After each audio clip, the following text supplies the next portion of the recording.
Roar! Ew.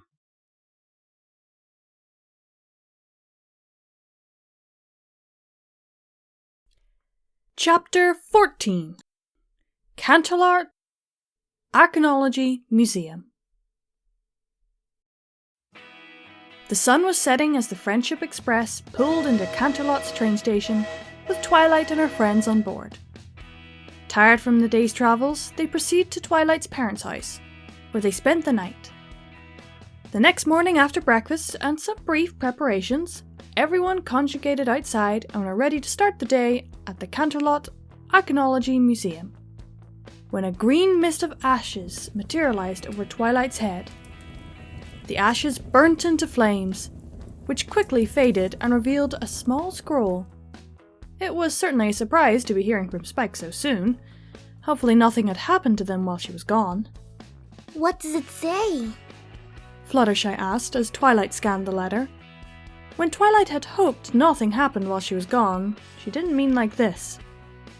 Stephen never appeared last night, she said, with worry and confusion in her voice. What are you worried about? Rainbow asked, shrugging it off. He probably just never fell asleep. That's possible. Said Twilight. But what if something went wrong on his end? Twilight started pacing, physically representing the way her mind must have been operating at that moment. We all agreed he'd spend his nights at the library until we got this figured out. Why wouldn't he stick to the plan unless something was wrong? He's fine, Twilight. He probably just got back to his world with a hurt leg all freaked out. Applejack walked over to Twilight. I agree with Rainbow Dash, she said, as she stopped Twilight's pacing. Applejack placed a hoof on Twilight's shoulder. Think about it, Twilight. Getting used to spending his nights here ain't exactly been easy for him. He's probably nervous about coming back is all. I hope he's alright, Fluttershy said quietly. Me too, Fluttershy, said Twilight. After wrapping up Spike's letter, she levitated a saddlebag containing her research material onto her back. Either way, Twilight perked up. We're already in Canterlot, and whoever is doing this to Stephen is not likely to quit whatever they're doing so easily. So let's get going. Pinky, Rainbow, Applejack, and Rarity reared up and cheered their enthusiasm. Fluttershy settled for a smile and a nod in agreement. And with that, the group set out into the town. Outside the museum, 4 unicorns in armour were patrolling the building's perimeter. Above the museum, several pegasi were changing shifts on the roof. A brown pegasus guard and a white earth pony guard secured the doorway and stopped Twilight when she tried to enter. I need to check your bags, said the white guard. Twilight raised an eyebrow at the guards as she levitated the bag off her back. May I ask why? I've never had to be checked coming here before. Just a temporary security protocol, Miss Sparkle, said the brown guard. We're just checking your tools. I've only got a couple of books on me, I promise, said Twilight. The white guard nodded in reply and opened the flaps of the bag. After a quick glance inside, he closed the flaps and handed the bag back to Twilight. Here you go, have a nice visit. Thank you, said Twilight, as she put the bags back over her back and proceeded through the doors. Things were not much different inside. In every hallway there were at least 2 armoured guards standing attention like statues. Twilight grabbed a map of the museum and led the group to the Eye of Chorus location. Twilight, Rainbow, Pinky and Applejack didn't notice the guards that much. However, the heightened security, whatever they were there for, was giving Rarity the uncomfortable feeling one might get from being watched. Fluttershy brought up the rear with her head hung low and her eyes alert.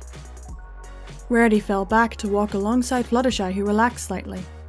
I don't think I've seen such a security at a museum before, said Rarity. I don't really mind. Fluttershy whispered, not seeming too honest with herself. Do you think something happened that would call for this much security? I don't know, darling. Rarity used a foreleg to lift Fluttershy's head and straighten her posture. But it's probably best if we stand tall and don't pay them any mind. Pinky, on the other hand, had other ideas. completely unabated by their stoic glances, she picked one at random and skipped over to him. The armoured stallion stood a full head taller than her, so jumping up was required to make eye contact with him. Hey there! She said on her first bounce. What are you doing? She asked on her second bounce. Are you guarding something? Is it fun? Can I join you? Pinky touched down on her last bounce and shuffled next to the bronze-clad guard. Standing as stiff as a board, she opted an exaggerated version of the guard's nearly emotionless yet stern expression. However, she only stayed there for a few seconds before leaning over to the guard. Hey, She asked with a whisper and narrow, shifting eyes. what are we guarding? Flanking her hyperactive friend, Applejack pushed Pinky away from the guard. Would you quit fooling around? She said sternly. We got work to do. Pinky sprung forward from Applejack's pushing with a giggle.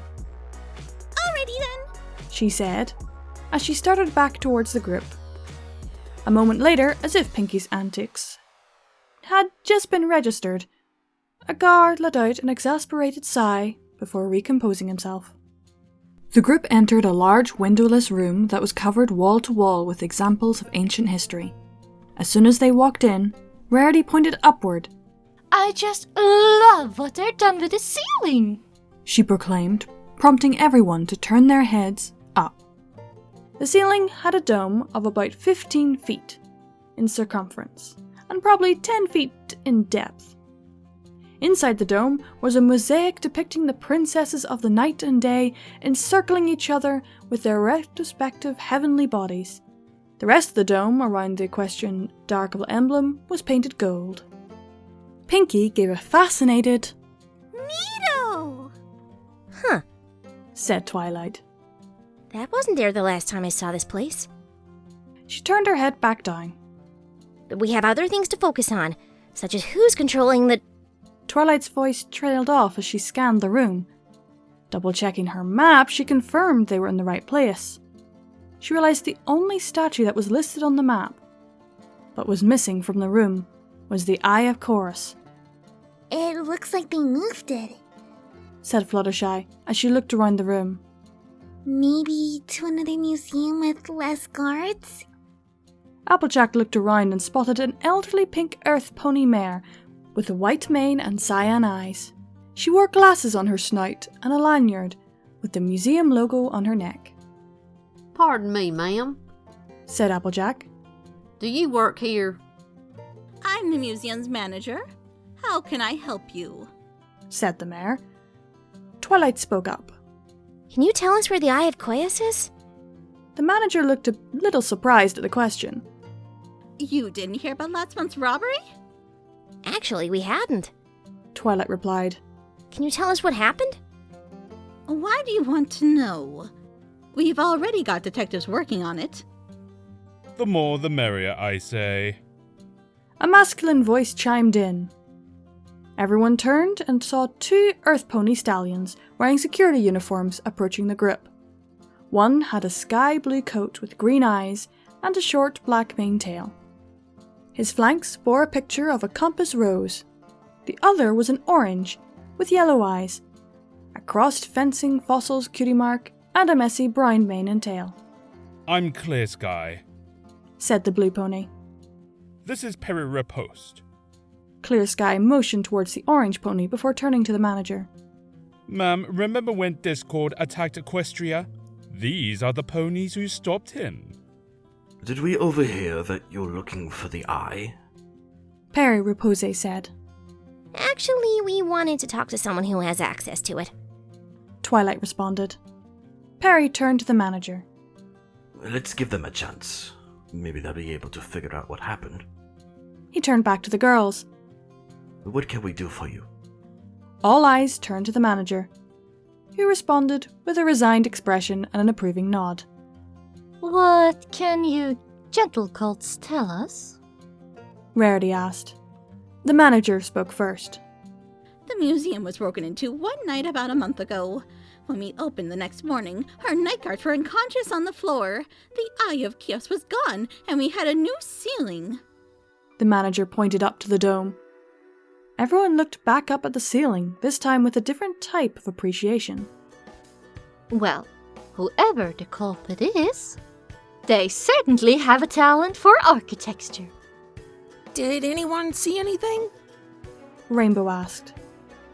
In unison, Clear Sky claimed he saw a pony, while Perusé claimed to see a dragon. Fluttershy's eyes bugged and her ears went flat against her head. Dragons? She asked with a squeak. Perry let out a frustrated sigh. You were there with me. How was it you could have possibly seen a pony? It was on 4 legs! Clear Sky retorted angrily. Dragons walk on all 4s too. Plus, I've never seen a pony with narrow pupils. Perry snapped back. Princess Luna's royal guard? Clear Sky retorted plainly. Are you suggesting one of our princess's most loyal servants would have done this? Perry asked angrily. Not at all.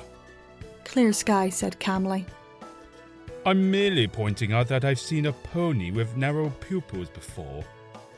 Besides, how do you know it was a dragon? Have you ever seen a dragon? Clear Sky asked with a raised eyebrow and a snide smile. Perry opened his mouth to respond, but didn't speak right away. Not in person, he said after a moment. But I've seen pictures. I know what I saw. They were big green dragon eyes. He widened his eyes at Clear Sky as if to demonstrate what the criminal looked like. Clear Sky scoffed at Perry. It was night time. You could have seen anything. Slow down, sirs. Twilight interrupted. Why don't you just tell us the story? The 2 guards relaxed from their debate. Perry took a deep breath before starting his story. I was on patrol when I noticed the locks on the doors had been open. So I locked them back up and looked around to see if someone had come in. Then the lights went out, so I got out my flashlight and met up with Clear Sky. We heard an explosion come from this room. When we got here, I saw this green spark knock the flashlights out of our mouths. And then I saw something with 2 big, creepy dragon eyes attack us. And I swear I saw the silhouette of a pony in the moonlight just before I blacked out. The next thing I knew, it was morning. Hold up just a second, said Applejack. Y'all are telling me that one pony or dragon picked your locks, put out the lights, took you down, stayed long enough to rebuild this here ceiling before making off with a 1,000-pound statue through those skinny doors, and all you saw were eyes and a shadow in the moonlight? That's silly. Pinky giggled. There are no windows in this room. The only way you'd see moonlight, there's a big hole in the ceiling. Everyone stopped and looked at the ceiling again. There was a moment of thoughtful silence before Twilight called out. Pinky, you're a genius! Pinky tilted her head to the side and gave a big smile. I am? I thought I was a pony. The culprit didn't go back out the door with that heavy statue. Twilight explained. He lifted it out through the ceiling and put it back together before he left. Yes. The detectives already guessed that, but it still leaves a lot unexplained, said the manager. She turned to the guards. Are you too certain there was only one robber? Yes, ma'am, they said in unison. I just don't see how that's possible, the manager continued. A task like that would have required a huge team of unicorns. There's no way they could have all gone unnoticed. What about the dragon? The eye was the only thing stolen. A dragon would have taken everything it could carry. Plus, any dragon strong enough to carry that statue wouldn't be able to fit in this room. Applejack turned to Perry. You said you noticed the locks being open while you were on patrol. Is it possible an employee came in with a key? That's what we thought at first, too, said the manager. The detectives already investigated all the employees. All they found was a lot of dead ends. What about using magic to force the locks open?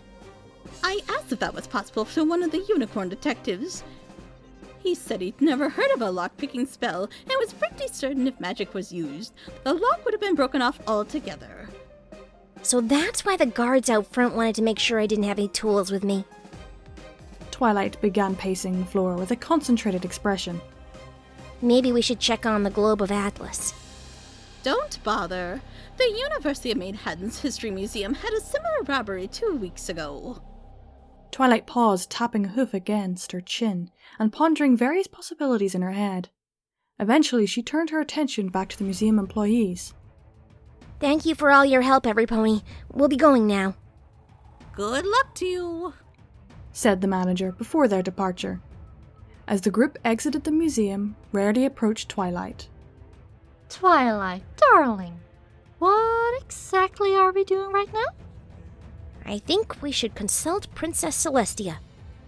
That was fun! Pinkie chirped as she skipped alongside her friends. What are you talking about? Rainbow Dash asked from overhead. That was a bust. We didn't find out anything. There are still a lot of questions. But it wasn't a total loss. I have an idea that the princess might be able to help us with. Boy, howdy. Just think about all that was done in that one night. Who do you think could have pulled off something like that? At least we know it wasn't dragons. I don't know what I'd do if that was the case. Fluttershy said with a breath of relief. Perry Repose said he saw a narrow pupils. Perhaps it was a team of diamond dogs? What makes you think that? Think about it. Perhaps Clear Sky thought he saw a pony, but in reality, it was a dog that can walk on 2 legs or run on 4. Their eyes, for one who has never seen them, could be mistaken for a number of other creatures. The larger gemstones used in the relics would certainly be catching their attention, and they would quite capable of efficient teamwork when they are willing. But I always thought diamond dogs simply hoarded gems, said Twilight. Why would they want to bring Steven to Equestria? I think I believed them when they said there was only one thief, said Applejack. Any kind of team would have needed a whole mess of tools and time that they just ain't got for one night. Plus, it wouldn't have been a darn near impossible to get a whole big group of whatever in and out of there without being seen by any pony. So what do you think it could have been? Fluttershy asked. Well, I'm not sure. But if I had to guess, I'd say it was a unicorn. Did y'all see how that ceiling was put back together? The group nodded in response. The other day, Twilight looked up some spells that would help us put the library's floor back together lickety-split. The same thing could have been done to the museum, only, bigger. That would make sense. It might also explain what the staff described. Slit pupils are usually a sign of dark magic abuse. The thought of how much strength would have been required for the task crossed Twilight's mind, causing her to shudder. I can only imagine how powerful it'd have to be in order to remove and remodel the ceiling like that by himself, and in such a short time. That reminds me, why the hey would some pony bother putting the museum back together in the first place? Maybe they just wanted to be nice. Pinkie Pie lightheartedly suggested. Like a sorry took your statue so we have this really nice new ceiling kind of thing. I'm not sure, Pinkie. They would have needed to provide all the materials, so it must have been a deliberate part of the plan. Do you think that could have been a calling card? A calling card? If you wanted us to call him, wouldn't you have left an address? No, darling. A calling card is something a cat burglar might leave at the scene of crime. Kind of like a signature so that all of the victims know it was the same culprit. It's like a game the thief plays. Pinkie's face took a confused expression as she raised an eyebrow at Rarity. Well, that game doesn't sound like too much fun. I still want to know why someone would do all this in the first place, said Twilight with a slightly frustrated tone. If Clear Sky and Perry Riposte saw a corrupted unicorn, This could be the plot of an enemy of the princess's. That's what I was hoping to talk to Princess Celestia about. If the thief is a possible enemy of the crown, she would know. We've also got the clue that the thief remodeled the museum's ceiling to help narrow down the possibilities. If it is an enemy to the princesses, why would they make a big picture on the ceiling in their honor? Maybe he's just trying to find a new way to make friends? Pinky chimed in. The ponies exchanged uncertain looks between each other, before collectively shooing down Pinky's theory and continuing towards the castle. When the group arrived at the Canterlot Castle courtroom, they were let in right away and greeted from across the room by Celestia's warm smile. It's great to see you again, my little ponies, Celestia said as she leapt up and glided across the room. After greeting each one with a slight bow, the princess asked, "What brings you here?" If you don't mind, Princess, we've come to find out if you know anything about the museum robberies that have happened recently. Celestia raised an eyebrow at the group. Why do you wish to know that? We believe the stolen artifacts are being used for a long-distance spirit traveler spell to bring a pony named Steven to Equestria from another world. We want to find out who's doing it and why, so we can stop it before he or any pony else gets hurt. After a moment of silence, Celestia gave them a small nod. Ever since the Eye of Coas was stolen from Canterlot's Archaeology Museum a month ago, I've doubled and tripled security efforts at museums around Equestria. But so far... The princess's eyes closed and her head lowered slightly. Nothing has been prevented. Rainbow Dash jumped up and hovered a couple of feet off the ground. So we'll just help you find whoever's doing this and give them the boot. She shouted, clapping her front hooves together. Any idea where we should start looking? Celestia looked at Rainbow and shook her head. I'm not sure. Rainbow deflated back to the floor. Celestia turned around and walked towards her throne. None of my guards had gotten a clear view of the thief, and reports vary on what they saw or how many there were. Celestia turned to face the group. But there is one thing I can be certain of. The mastermind of the robberies is a very powerful unicorn. How do you know? Twilight asked. Allow me to show you. Celestia turned her attention to the vase full of flowers sitting on her pedestal next to the throne. Celestia magically lifted one up and carried it back towards the group. The Eye of Chios, the Globe of Atlas, and the Stone of Sisyphus are all magical amplifiers that equal the elements of harmony in terms of raw power. They used to be hidden across Equestria, but over the last few decades have been uncovered one by archaeologists, and their existence became publicly known before I could hide them again. Pardon me, Princess. What if you just took the statue back?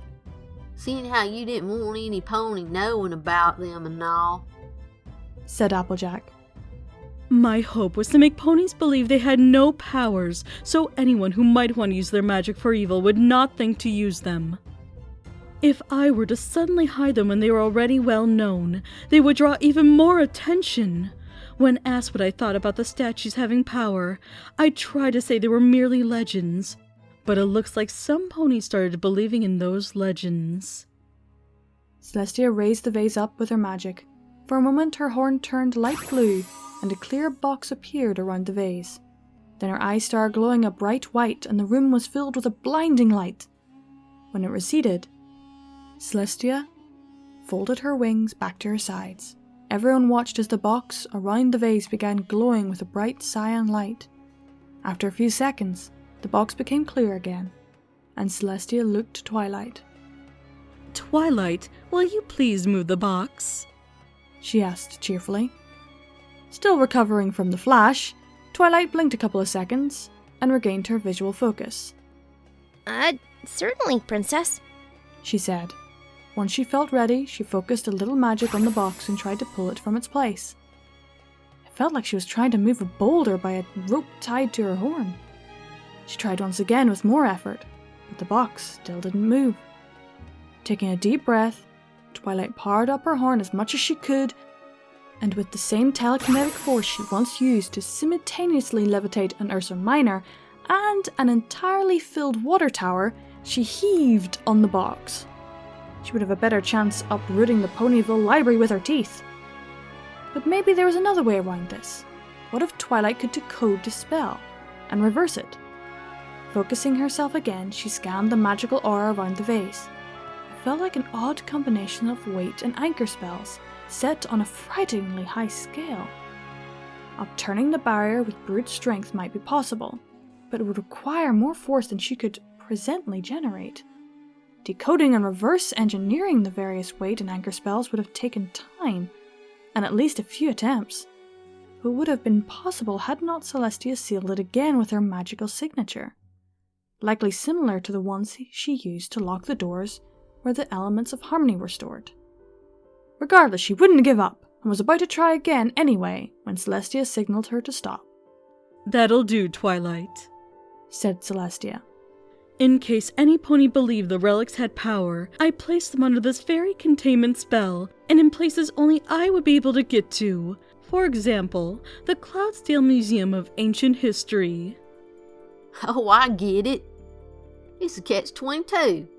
Pegasus ponies can walk on clouds but can't do magic.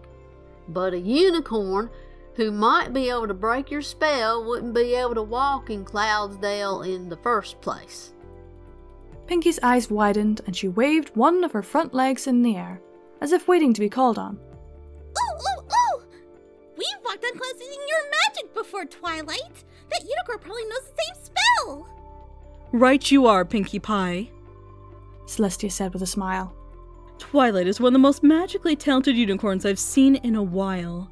That's how I know it must have taken an extra powerful unicorn to decode my spells and pull off these robberies." The guards there described seeing dragon's eyes, Fluttershy noted with a nervous gulp. We think the thieves might be using dark magic. We also noticed they have a pendant for architecture, Rarity added. Yeah!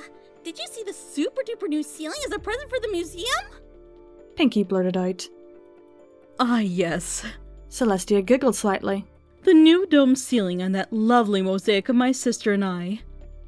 A smile came onto her face but was quickly replaced by a pondering expression. "The work is actually a little reminiscent of one of my former students." All right, now we're getting somewhere. Rainbow called out. Which student was it? She asked, flying up to Celestia. Celestia smiled at Rainbow's enthusiasm. "He was a protégé nearly 3 centuries ago. I doubt he's still around to perform such a task," she said with a chuckle. Darn it! Defeated again, Rainbow dropped back to the ground. "Twilight, you said a pony was being summoned to Equestria with a spirit-traveling spell. Where is he now?" We think he's at his home world, said Twilight.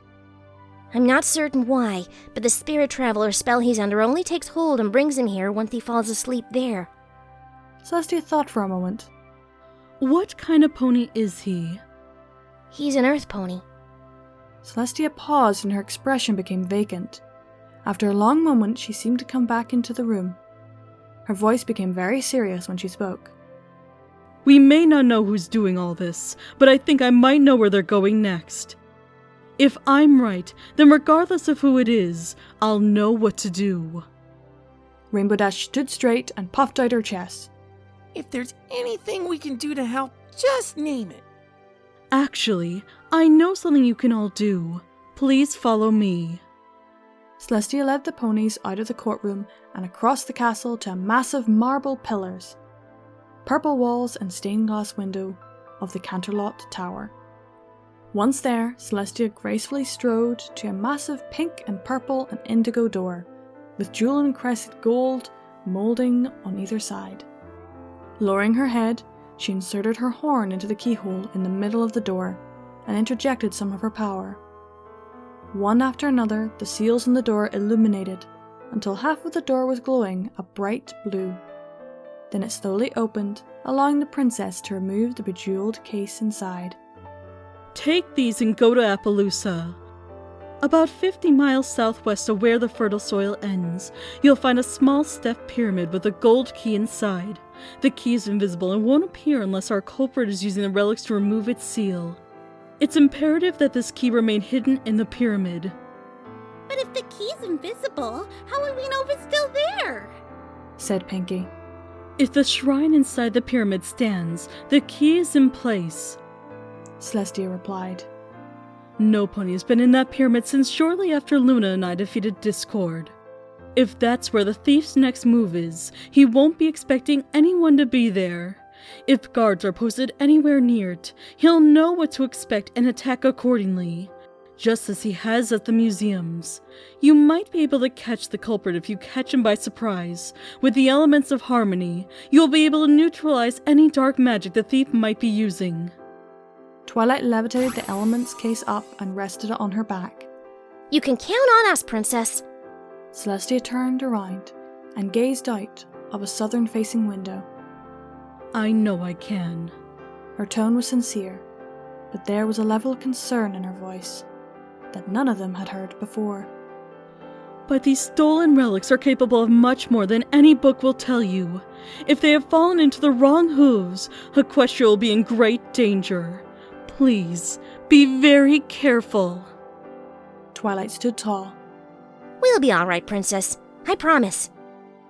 You'll want to head home to prepare. Spike will have more specific instructions waiting for you. Good luck, every pony.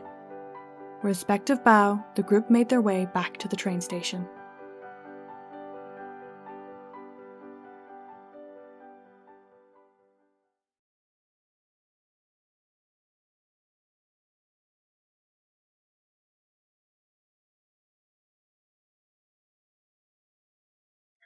And a howling thank you to my Patreons.